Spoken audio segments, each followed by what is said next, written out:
duraanis waa fedhen baane jiruun baqaa hanaaf hin taane dhufeena yaami biyyatoo akka lammaada sin dhaabne dhufeena yaami maamaatoo wiliinaatuhu manaan baane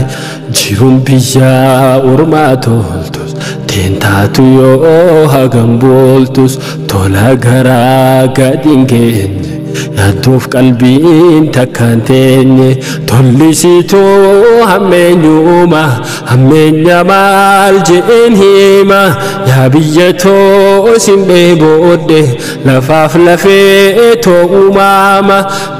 deemee wanni baare yaa biyyatoo siif hin hima biyya fi keessa rakkaachuun sanellaanuhu jannatuma rakkoon biyyaa ifi eeda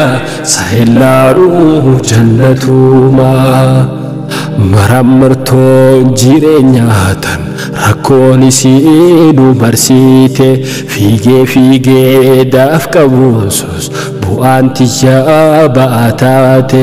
garaan beelaa qaamni daara yoom nyaateeti yoom uffaate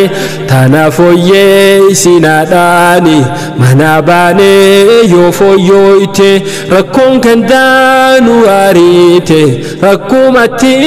nu khannite faala isaanu ma'eena rabbiin keenya nuuf dirmaate faala isaa eegaa jirra rabbiin keenya nuuf dirmaate duraanis waa fedhen baane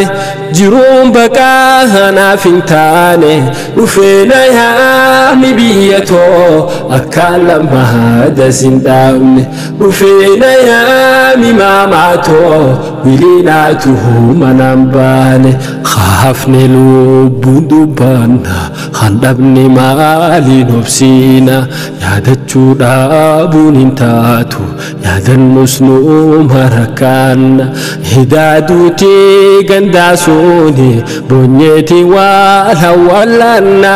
du'a biyyaa osoo kaanne aruuzatti lakkaawwanna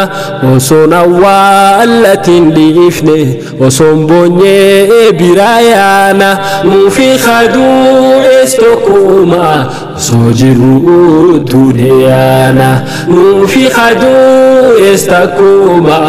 osoo jiru duuniyaana nuti ilmaan hiyyeessaati jiru fooyyee isinaaf yaane illaan rakkoo keessaan yaane rakkoo keessaatti ichi baane lubbuu jabduu feenu taana osoon fedhiin baafne harre rakkoorraahis wanni gaarre dhuma isiif hin xaqarre nagayaan biyya deebi'uun carraa taatee nutti hiire nuuf dubbadhaa lammii keenya jirra nullee garamurre nuuf dubbadhaa yaa foon keenya jirra nullee garamurre duraanis waa fedhen baane jiruun baqaa hanaaf hin taane dhufeena yaami biyyatoo akka lammaada sin dhaabne dhufeena yaami maamaatoo wiliinaatuhu manaan baane hogguma duura gabbaane akka waan quufne gayyaane haquufee qaabeenu saame khiisha ayyoo nurraan seene nas dhabdeetii harmeentiyya maallaqninis isiin hafne dhiifama yaa harmeetiyya an akkasii godhu yaanne dhiifama yaa gudeetiyya an akkasii godhu yaanne sirraa furraa rakkoo taante sirraa hiinaa jenne baane akki manaa jenne